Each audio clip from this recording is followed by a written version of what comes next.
Title: The Story of Banana Bread, Quarantine Edition. A teenage girl leans at a kitchen counter and eats from a sleeve of crackers. Another girl stands next to her and they dance while looking at a phone. Today is day 72 of quarantine. It's been 2 months and 10 days since the mayor of LA issued a stay-at-home order. This will be the 8th time that I'm making banana bread. Places ingredients on counter. While I'm at home following these quarantine food recipes, there's a parallel universe of workers behind each ingredient who are living completely different lives. The concept of time seemed to work differently for us. It's a lot slower for some people like me who now have time to make banana bread, and faster, a lot faster, for others. Ruzi, founder of King's Roost. Getting orders in about 20 times as fast. Oh my god. We're barely able to keep up. This is Ru, the founder of a LA boutique store that sells flour. His experience is shared by many others in the States. By the end of March 2020, flour sales increased around 150% compared to the same time last year. The flour aisles of grocery stores seem to have emptied out overnight. A grocery aisle with empty shelves. Text: Story of flour millers. I find it perplexing. There's no shortage of flour. There's no shortage of wheat.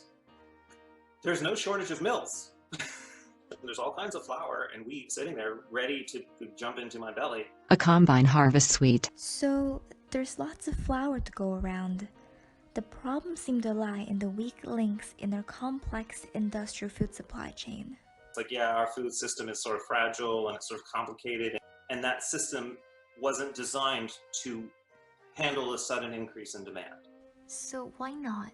What is slowing down our food supply chain? Nikki It's Justo. all just a slowing of the travel from the milling facilities to the retail shelf. That component there was quite slow. This is Nikki from Central Milling, a smaller scale mill that sells flour to local distributors like Ru. Flour produced by Nikki's company is picked up by trucking companies, delivered to distribution centers, and then finally brought to the store shelves. All that stuff in between was affected by COVID as well. So you had a lot of distribution companies that were shutting down or minimizing the services that they offer, minimizing the hours that they're working or how much product they can handle. Finally, there's a problem with manufacturing the packages to hold the flour.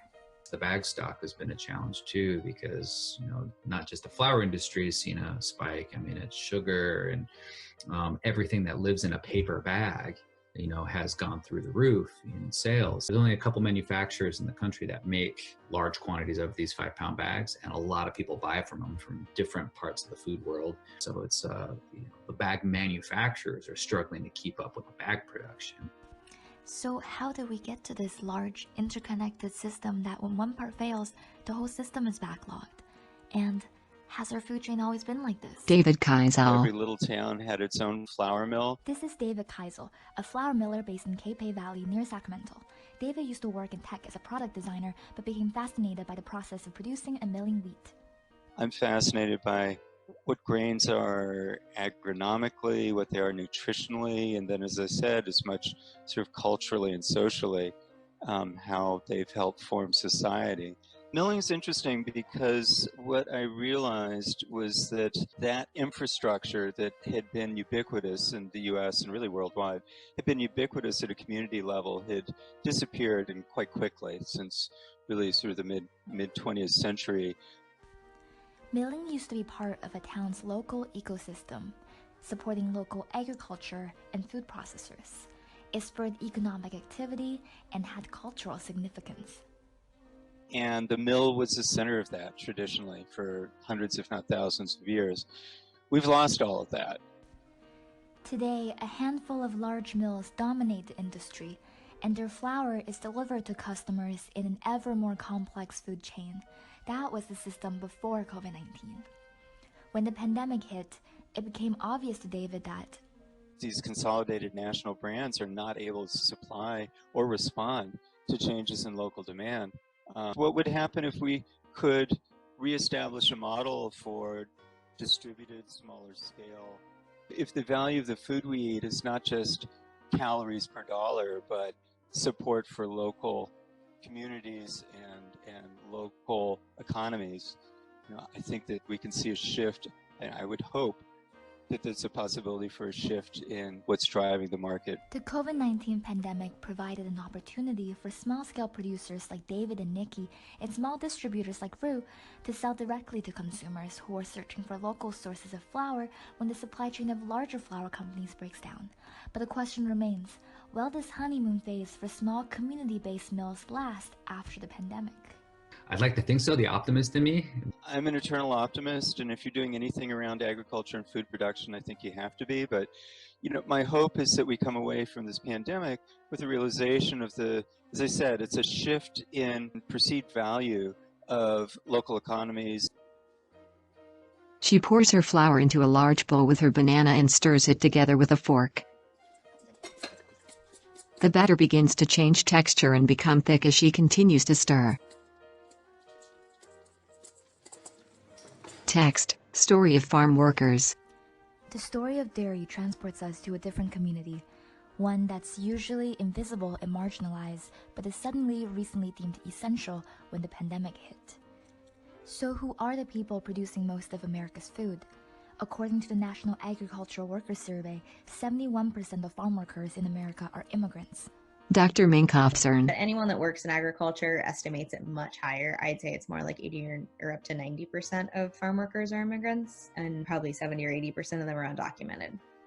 This number may be even higher for dairy farmers since they don't qualify for a temporary agricultural work visa program.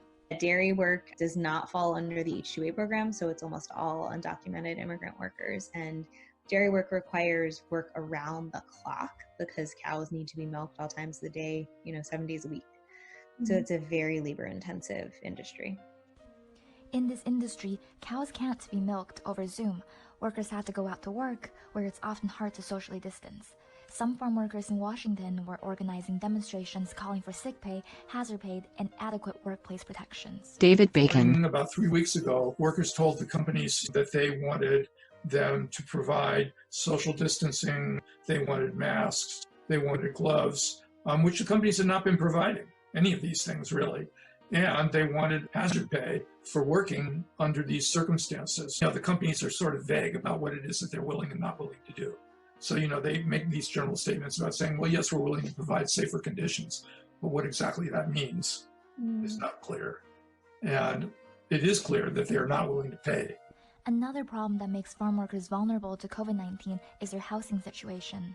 Even as early as March, as February, I think the first cases started coming from those workers who were living in barracks in February, where workers began testing positive for COVID-19. I've heard of some H-2A workers living in really substandard housing, not having any access to healthcare. They're afraid to complain because if they complain, they can just be deported. They can't leave and go to another job.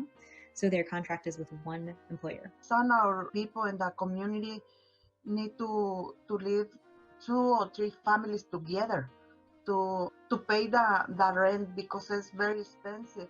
Norma is a nurse and a community health worker, and her son works in the fields. The current living conditions of farm workers remind her of her own living situations years back. Sometimes in one apartment, it's like 10 or more than 10 people in the same apartment. And it's dangerous because we need to have a space, and now it's a social distance, but in one apartment is a lot of people. When I live in one apartment, it was 10 people in one apartment, and we have only one bathroom and 2 bedrooms, and the living room was a bedroom. Generally speaking, the living conditions of farm workers have a lot to do with poverty. The fact that people are making minimum wage. The average wage for a farm worker family in the United States is between $17,500 and $20,000 a year. So that is a poverty wage. They're trying to save money. They're trying to send money back home. That's why they're here. And they live in very cramped conditions. They live below the poverty line in terms of their, yearly income. Oftentimes farm workers are living on $11,000, $12,000 a year. They don't have access to things like food stamps if they're undocumented. And so, the living conditions are really bad. If you're an immigrant, you're not going to get access to your stimulus check or any kind of unemployment benefit. So they're very vulnerable both physically and economically right now. Now is a good time to support our community. It's very important these people to be part of some program to get the papers, because some don't have papers, and it's very important. These people need to be part of this community because they live here, they work here, and our kids born here. The batter is now in a round pan and she slides it into the oven. This final story is about how flour, milk, and every other ingredient used to make this banana bread is delivered to me. This is the story of truckers and transportation workers. I do have the fear in the back of my mind. I try to bury it because what's most important is that I'm out here helping people and I'm getting them their food. But to help alleviate some of that fear, what I do is take the necessary precautions. With me coming into contact with so many people, I don't want to endanger my family. So I definitely am mindful of that when I decide to go home. Just recently, I was off for a week, and before I was able to really interact with my family, because my sister, she just had a baby. He's 4 months old, and then she has 2 other little ones, so I have to be mindful of the children and their mom. I don't want to get them sick or anything. So what I did was, before I actually got off the truck to go home with them, I parked my truck at one of the truck stops near home, and I just stayed there for like 2 days just to make sure that I was okay and that I wasn't